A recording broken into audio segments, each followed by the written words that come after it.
Press మీట్‌లో మీరు మాట్లాడుతూ ఆ 'నాజర్' గారి క్యారెక్టర్‌కి సోమబాబు గారిని అడిగాను. సో, నన్ను హీరోగానే జనాలు గుర్తుపెట్టుకోవాలి. ఆ వేషం వేయలేని సున్నితంగా తిరస్కరించాలని మీరు చెప్పారు సార్. బట్ నా డౌట్ ఏందంటే సినిమా రిలీజ్ అయిన తర్వాత సోమబాబు గారిని కలిసారా? ఇలాంటి ఒక ఆ! వేషం సార్ మాట్లాడారా సార్ సినిమా గురించి? మాట్లాడతారు. సినిమా చూసానన్నాడు. చాలా బాగుంది సినిమా అని చెప్పి అప్రిషియేట్ చేశాడు. ఓకే. కానీ మీరు చేస్తే ఇంకా దట్ రీజన్ చాలా బాగుండేదండి అన్న. హ్మ్. అంటే నీకు తెలుసు కదా! నాకు ఒకసారి నేను ఏదైనా డెసిషన్ తీసుకుంటే దాన్ని దాటను. సార్. సోహన్ బాబు అనంగానే హీరోగా కనపడాలి. హీరోయిన్‌లతో ఉండి పాటలు పాడుతూ హ్మ్. మంచి పరిశీలన చేస్తూ అట్లాగే ఉండాలి తప్ప, సార్. సోహన్ బాబు అనంగానే ఓల్డ్ క్యారెక్టర్ చేసి, లేదా తాత క్యారెక్టర్ చేసి, హ్మ్. లేకపోతే కుంటాడుగా గుడ్డోడిగా చేసి, హ్మ్. బెడ్ మీద మంచం మీద ఉండే పేషెంట్ లాగా చేసి అట్లాంటివి నేను చేయను. ఎవరికైనా నేను బతికున్నా లేకపోయినా శోభన్ బాబు అనంగానే ఒక అందంగా కంటే ఒక అబ్బాయి కనపడాలి. శోభన్ అంటే ఒక అందగాడు. అంతే. హ్మ్. నేను అలా ఉండాలని అనుకున్నా అలాగే రిటైర్ అయిపోయాను. సార్. చాలా ఆఫర్లు వచ్చిన తర్వాత కూడా నేను ఏది కూడా యాక్సెప్ట్ చేయలేదు. సార్. నీది ఇప్పుడు మా దాంట్లో 'ముగ్గురు మిత్రులైన' సినిమాలో డేట్లు అడిగి సబ్జెక్ట్ చెప్పగానే వెంటనే ఒప్పుకున్నాడు. హ్మ్. ఆయన, నేను, చంద్రమోహన్ ముగ్గురు హీరోలు అనమాట. అవును. పెద్ద హిట్ అయింది. చాలా పెద్ద హిట్ అయింది అది. అట్లా ఏమాత్రం అవకాశం ఉండకుండా చేసేవాడిని అన్నాడు. సార్. తర్వాత ఇవాళ నేను ఈ రియల్ ఎస్టేట్ వ్యాపారం చేస్తామంటే దీనికి గీతోపదేశం చేసింది కూడా శోభన్ బాబు గారే నాకు. సార్. కురుక్షేత్ర యుద్ధంలో అర్జునుడు కృష్ణుడు చేసినట్టు అర్జునుడు ఇక నేను చేయను, అందరూ కూడా నా ఫ్యామిలీ మెంబర్స్, బ్రదర్స్, కజిన్స్ వీళ్ళందరూ ఉన్నారు, వీళ్ళందరి మీద నేను బాణాలు వేయటం, చప్పటం అనేది నాకు నచ్చట్లేదు, నేను చేయను అని చెప్పి దిగితే సార్. అప్పుడు గీతోపదేశం చేస్తాడు కృష్ణుడు. చేసి ఇది అనుకోకూడదు, అసలు ఇట్లాంటి మనసులో పెట్టుకోకూడదు అని చెప్పాడు. అక్కడి నుంచి మళ్ళీ యుద్ధం చేస్తాడు. హ్మ్. అలాగే నన్ను అడిగాడు ఒక రోజున, మురళీమోహన్ గారు మీ ఎర్నింగ్స్ అన్ని ఏం చేస్తారు, మీరు ఎక్కడ ఇన్వెస్ట్ చేస్తారా అని. సార్ బేసికల్గా నేను బిజినెస్ మ్యాన్ అండి, విజయవాడలో ఉంటాడు బిజినెస్ చేసేవాడిని. ఆ బిజినెస్లో వచ్చి సినిమాల్లోకి వచ్చాను అనుకోకుండా, అవకాశం వచ్చింది వచ్చాను. ఇప్పుడు మళ్ళీ ఆ బిజినెస్ అనే దాన్ని మర్చిపోకూడదు అనే ఉద్దేశంతో బ్యానర్ జైపేరి బ్యానర్ పెట్టి సినిమాలు తీసుకుంటూ వస్తున్నానండి. తర్వాత ఓ 2 డిస్ట్రిబ్యూటింగ్ కంపెనీల్లో అవును. లక్ష్మీ చిత్రాన్ని ఒకటిను, ఇంకోటి రెండు సినిమాల్లో నేను పార్ట్నర్గా కూడా చేరానండి అని. సినిమాలు మీరు తీస్తున్నారు, చాలా బాగా తీస్తున్నారు, బ్రహ్మాండం దాంట్లో వచ్చింది. కానీ 2 డిస్ట్రిబ్యూటింగ్ కంపెనీలో మీరు షేర్ హోల్డర్ అయ్యానారే, అది మాత్రం మీరు తప్పు చేస్తున్నారండి అని. హ్మ్. అదేంటి అని నేను, మీరు వెళ్ళి కూర్చుంటారు అక్కడికి ఎప్పుడు, అస్సలు కుదరదు కదండి, నేను ఎట్లా వెళ్తాను. వాళ్ళు ఎవరో కష్టపడి సంపాదించి నీకు లాభాలు పంచిపెడతారని అనుకుంటే నీ అంత తెలియదు కూడా ఎవరు లేరు. లేదు లేదండి చాలా మంచిగా అదే అలాంటిది జరగదని అన్న. కానీ నా అదృష్టం నాకు తెలియదు. ఆయన అన్నట్టే ఆయన జరిగింది. అన్నట్టే జరిగింది. ఒక దాంట్లోనేమో మొత్తం పెట్టుబడి అంతా పోయింది. సార్. రెండో దాంట్లో వాడు చేసిన అప్పులన్నీ కూడా నా మీద పడింది. ఆ అప్పులన్నీ నేను తీర్చాల్సి వచ్చింది. సార్. అప్పుడు ఆ అప్పులు ఇచ్చిన వాళ్ళందరూ కూడా ఫైనాన్సర్స్ అందరూ కూడా పిలిచి, నాకు సంబంధం లేదు, అయినా సరే కంపెనీలో నేను పార్ట్నర్గా ఉన్నాను కాబట్టి చేయాల్సి వస్తుంది. అందుకని మీకు వడ్డీలు ఇవ్వను, మీకు ఒరిజినల్గా ఎంత ఇచ్చారో అంతలో 50% ఇవ్వగలను నేను, అంతకు మించి ఇవ్వలేను. సార్. అది మీరు యాక్సెప్ట్ చేస్తూ వచ్చి తీసుకోండి, హ్మ్. ఓ నెల రోజులు అటు ఇట్లో ఇచ్చేస్తాను అందరికి. అలా కాదు అని అనుకుంటే మీ ఇష్టం, కోర్టుకు వెళ్తారు, ఏం చేస్తారు మీ ఇష్టం. నా దగ్గర కెపాసిటీ లేదు ఇచ్చింది. అసలు మీకు సంబంధం గూడా లేదు. ఇవ్వాల్సిన అవసరం గూడా లేదు. వాళ్ళెవరో ఇచ్చిన వాళ్ళెవరో నాకు తెలియదు, వాళ్ళ మొహం ఏం చూడలేదు. నేను సినిమా యాక్టర్గా నేను వాళ్ళకి తెలిసి ఉండొచ్చు, కానీ వాళ్ళెవరో నాకు తెలియదు కదా. ఇప్పుడు మా సొంత సినిమాలకు కూడా మా ఫైనాన్సర్స్ దగ్గరికి నేను వెళ్ళను, నేను మాట్లాడను. సార్. బ్రదర్ కిషోర్ గారే ఉన్నారు, ఆయనే అవును. మాట్లాడతారు. ఫైనాన్షియల్ డీలింగ్స్ అన్నీ కూడా ఆయనే చేస్తాడు. సరే ఏదేమైనా ఒక మంచి సినిమా మళ్ళీ ఒక కొత్త సినిమా లాగే. సార్. అంటే 20 ఏళ్ళ తర్వాత ఈ సినిమా సక్సెస్ అయితే మనం ఇంకా బతికే ఉన్నాం, సార్. మనం ఇంకా సినిమా ఇండస్ట్రీలోనే ఉన్నాం, సార్. మన పేరు రావాలని ఆ ఇన్స్పిరేషన్తో మళ్ళీ ఇంకో సినిమా తీయగలగాలి, మొదలు పెడదామని కూడా ఉంది.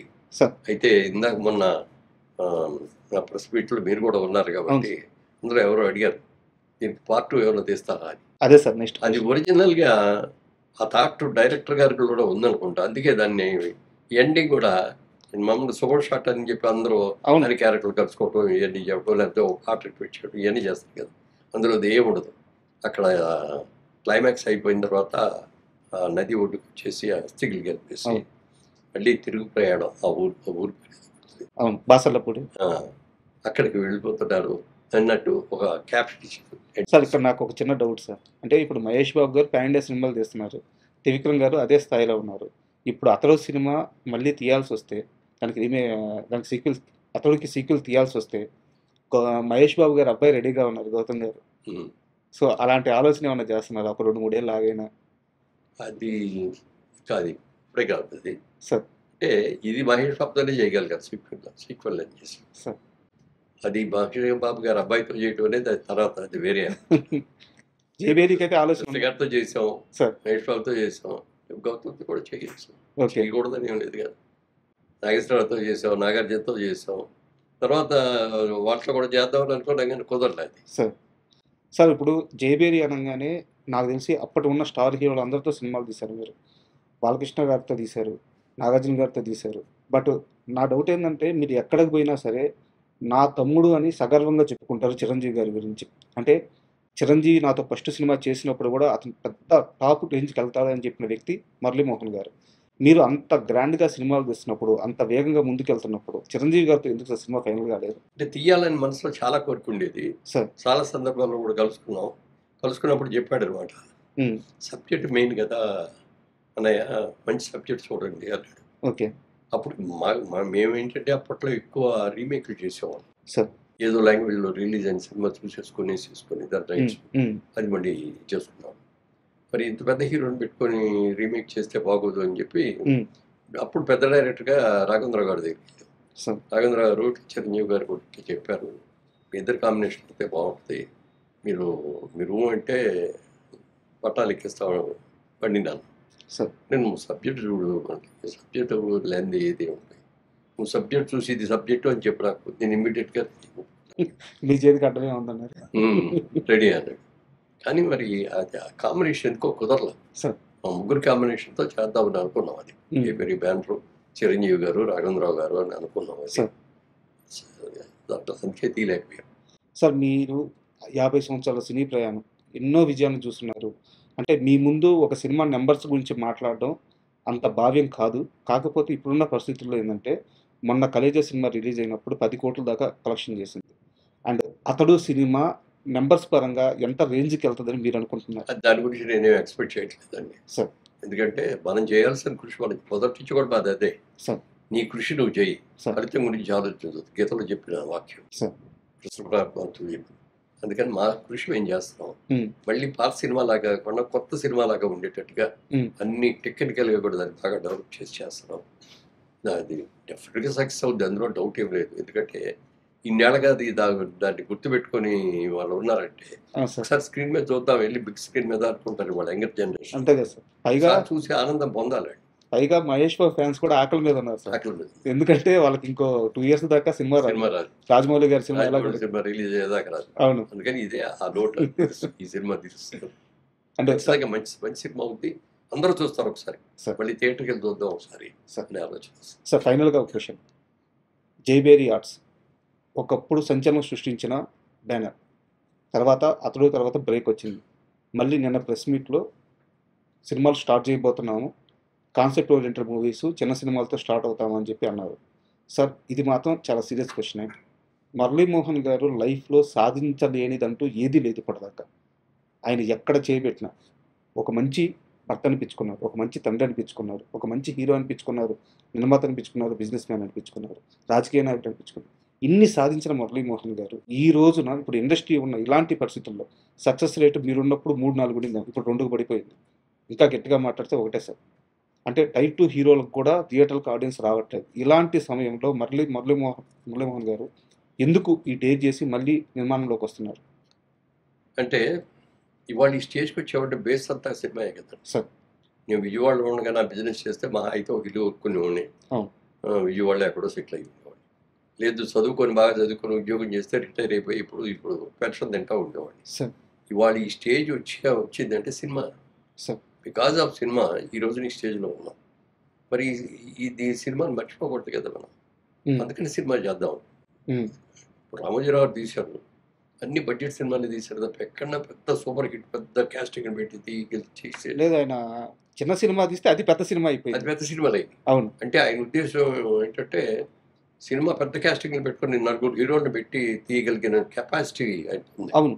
ఆ సంస్థ అడిగిందంటే హీరోలు కూడా డేట్లు ఇచ్చేస్తారు, డబ్బుల గురించి కుదరలేదు వాళ్ళు చేసేస్తారు. కానీ ఆయన చిన్న సినిమా తీసి పెద్ద సినిమా చేయాలి అన్న ఆలోచనలో వచ్చి కూడా ఇప్పుడు నేనేంటంటే మధ్యలో గ్యాప్ వచ్చింది, సిస్టమ్ మారిపోయింది. ఈ గ్యాప్లో పెద్ద సినిమా చేసేదానికంటే కూడా ఒక చిన్న సినిమాతోనే స్టార్ట్ చేద్దామని అనుకుంటున్నాం. సార్ మీరు ఆ రోజున ప్రశ్నలో అడిగిన రోజులు అక్కడే అన్నా నేను, రేపటి నుంచి నాకు అన్ని ఈ ఫోన్లే వస్తాయి అన్నాను. ఆ రోజు మధ్యాహ్నం నుంచి మొదలైపోయింది. అవునా? నా దగ్గర మంచి సబ్జెక్ట్ ఉందని సబ్జెక్ట్ చెప్తా ఉండే. పెద్ద సినిమా అంటూ చేస్తే వారసులు సీక్వెల్ చేస్తాం. అవునా? సూపర్. దాంతో ఇది ఈజీ కదా, అవును. Director easy, hero easy, banner easy. So launch చేయొచ్చు అయితే మీరు గౌతమ్. అదే ఆ సైడ్ నుంచి రావాలి ఓకే. ప్రపోజల్ అనేది, మన సైడ్ నుంచి మీరు రెడీగా ఉన్నారు? Ready. Okay, super. And sir ఫైనల్గా అంటే అతడు లాంటి సినిమాని మళ్ళీ ఇంకొకసారి థియేటర్కి తీసుకొచ్చి ఈ జనరేషన్కే కాదు సార్, మా జనరేషన్ కూడా, అంటే మేము ఆల్రెడీ చూసిన వాళ్ళమైనా సరే అందరికీ మరొకసారి ఒక అద్భుతాన్ని స్క్రీన్ మీద చూపించబోతున్నారు. మీ ప్రయత్నం నిజంగా హ్యాట్స్. ఎందుకంటే ఈ ప్రయత్నంలో మీకు ₹1 లాభం లేదు. మీరు చేస్తుంది ఒక మంచి కాజ్ కోసం, ఒక మంచి సినిమాని మళ్ళీ తీసుకొస్తున్నారు.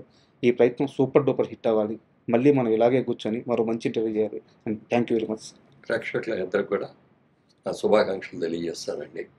ఈ చిత్రం మీ అందరి కోసం మీరు థియేటర్లో చూడాలి అనే ఉద్దేశంతో ఇది చేస్తున్నాం. ఇందులో ఏం ఫైనాన్షియల్గా ఆలోచించి చేయట్లేదు. ఒక్కసారి మా సంతృప్తి కోసం మీరు అందరూ థియేటర్కి వెళ్ళి థియేటర్లో కూర్చొని సినిమా చూసి ఆనందించారు. Thank you. అదే నేను కోరుకుంటున్నాను.